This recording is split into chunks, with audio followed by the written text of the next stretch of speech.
Olá, amigos do YouTube, mais uma vez aqui no canal Jean Máquinas de Lavar.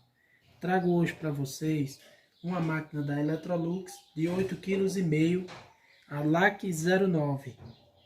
E o que é que eu quero mostrar para vocês? É porque essa máquina apresentou um barulho na lavagem, na hora de lavar.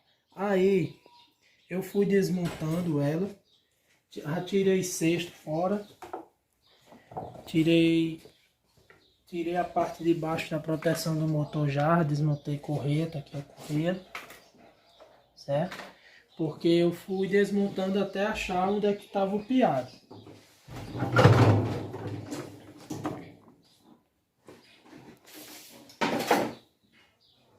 Então, o piado dela está na mecânica, certo? Está na transmissão.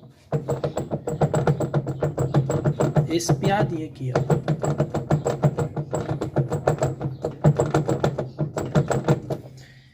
Aí, infelizmente, esse modelo da Electrolux não tem como aproveitar alguma coisa da transmissão dela. Ela só troca completo.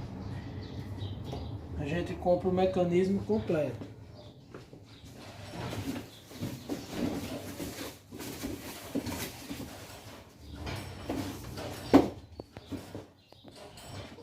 Já está aqui o mecanismo completo que eu comprei, a transmissão, certo? Na hora de comprar, vocês vão ter que ter cuidado, porque tem dois tipos de polia, certo? Tem com essa polia aqui, que é botado com a correia estriada.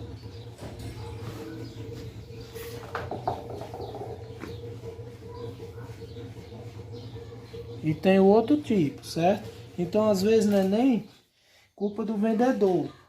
É porque sai dois tipos de mecanismo, dois tipos de transmissão na LAC 09, certo? Então, para vocês comprar, é melhor vocês observar, mandar foto para o vendedor, alguma coisa desse tipo, tá certo? Então, mais uma vez eu peço que se inscreve no canal, ativa o sininho, compartilha com os amigos. Muito obrigado mais uma vez.